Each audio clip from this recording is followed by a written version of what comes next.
Good morning. I hope Ed Colley, a friend of mine, is watching. And Ed, I hope that this shirt has enough orange in it for you today.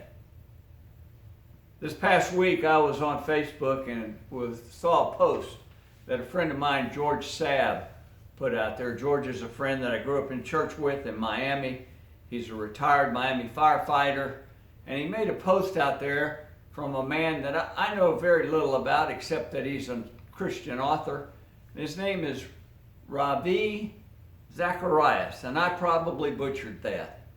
But the post that George put out there was a quote, and it said, "The reason we have 17,000 pages in our law books is because we can't follow 10 lines on a tablet of stone."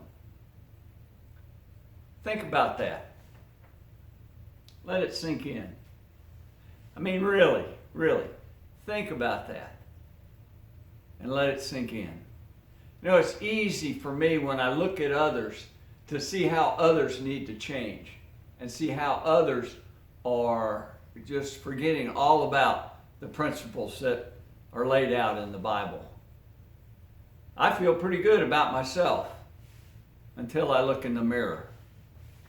You know, Jesus was questioned about those 10 commandments by a Pharisee that was trying to trap him.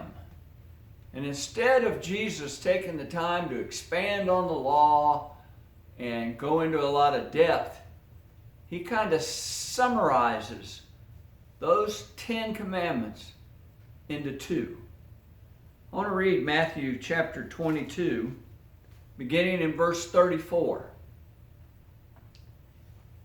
Hearing that Jesus had silenced the Sadducees, the Pharisees got together.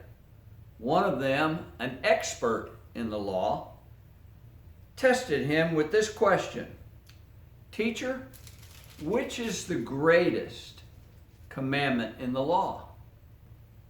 Jesus replied, "Love the Lord your God with all your heart and with all your soul and with all your mind. This is the first and greatest commandment. The second is like it. Love your neighbor as yourself. All the law and the prophets hang on these two commandments." You know, after that, we could change that quote. The reason that there are over 17,000 pages in our law books is because we can't follow two lines that Jesus spoke.